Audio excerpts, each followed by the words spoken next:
Guys, আসসালামু আলাইকুম। আজ আমি রান্না করব কাতলা মাছ। গাইস সাথে থাকুন, দেখতে থাকুন। যেহেতু কাতলা মাছ একটু ভেজে রানলে ভালো হয়, তাই আমি মাছটা আগে ভেজে নেব। মাছগুলো আমি লবণ হলুদ দিয়ে ভেজে নেব।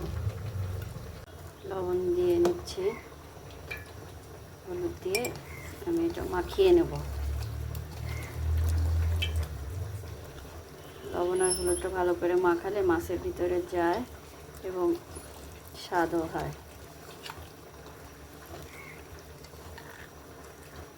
গাইস, এই জিনিস মাখানোর পরে আমি দিয়ে দিচ্ছি। তেলটা গরম হয়ে গেছে, মাছটা ভেজে নেব।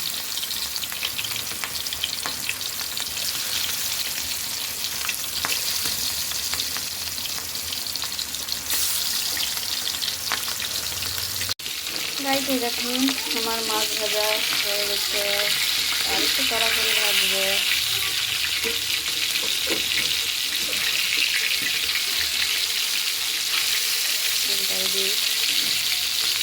এই হলো, উঠে ফেললাম মাছগুলো আস্তে আস্তে করে।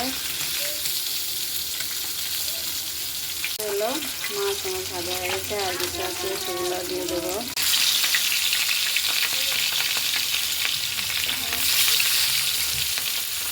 এখন আমি এই আলুগুলাও ভাজবো, এই জন্য লবণ হলুদ এটাতেও দিয়ে নিচ্ছি।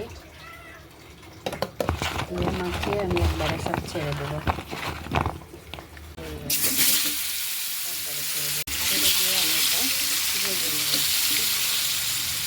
ওই তেলের ভিতরে। যে তেলে আমি মাছ ভেজেছি ওই মাছের তেলে আমি এই আলুগুলো ভাজতেছি। এইভাবে আমি এগুলো উল্টায় দিচ্ছি। হালকা ভাজা দিয়ে নেব। এই দেখুন আমার আলু ভাজা হয়ে গেছে। এবার আমি এগুলো উঠায় ফেলবো। হলো আমার আলু ভাজা, আর এই হলো আমার মাছ ভাজা। এখন আমি এটা রান্না করবো। তেল দিয়ে ভেজেছি, সেই তেল এখানে দিয়ে রান্না করব। এই যে মশলা, পেঁয়াজ বাটা, এই যে জিরে বাটা, রসুন বাটা, আদা বাটা, এইসব দিয়ে রান্না করছি। আমি লবণ দিয়ে নিলাম, দিয়ে আমি পেঁয়াজটা দিয়ে দেবো।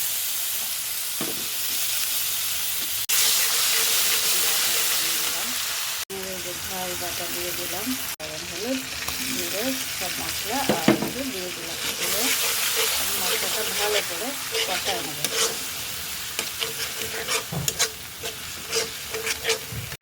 তেজপাতা দিয়ে নিলাম, তেজপাতা দিয়ে আর একটু নাড়াচাড়া দিয়ে নেবো। কষানোর পরে এখন আমি আলুটা কষাবো। যেহেতু আলুটা দিচ্ছি, ভেজে নিচ্ছি আগে থেকেই, তারপরেও আমি এটা আরেকটু কষিয়ে নেব। ভুনা ভুনা হবে, এই জন্য মশলা আর আলু একসাথে ভালো করে কষায় নিতে হবে। এখন আমি একটু পানি দিয়ে নেব। পানি দিয়ে কষায় নেব। শুকনায় আসলে তখন আমি পানি দিয়ে আর একটু কষায় নেব। এই দেখুন কি সুন্দর রং আসছে। এখন আমি ঝোলের পানি দিয়ে দেবো। ঝোলের পানি দিয়ে দিলাম, আর একটু পানি দিয়ে নেব, ঢেকে দেব। এই উতলাই গেছে। আমার এই মাছ ভাজা মাছটা আমি দিয়ে দিচ্ছি। দিয়ে আমি এটা নাড়াচাড়া দিয়ে নেব। আমি এখানে একটু ঝাল দিয়ে দিচ্ছি, শুকনো ঝাল আর একটু কাঁচা ঝাল দিয়ে আবার আমি ঢেকে দেব। এখন আমি অল্প একটু চিনি দিয়ে দিচ্ছি ভুনাতে, যাতে একটু দেখতেও সুন্দর আসে, স্বাদও লাগে। দিলেও হয়, না দিলেও হয়, যার মন চায় দিবেন। কমেন্ট করে জানাবেন কেমন হয়। গাইস, এই দেখুন আমার রান্না হয়ে গেছে। গাইস, এই দেখুন রান্নাটা হয়ে গেছে প্রায়। এই আমি ঠান্ডা হবে আর একটু। এই তৈরি করে ফেললাম কাতলা মাছ দিয়ে আলু দিয়ে ভুনা তরকারি। গাইস, আমার এই রান্নাটা যদি আপনাদের ভালো লেগে থাকে, বেশি বেশি করে লাইক করবেন, শেয়ার করবেন, সাবস্ক্রাইব করে দিবেন। ভালো থাকবেন।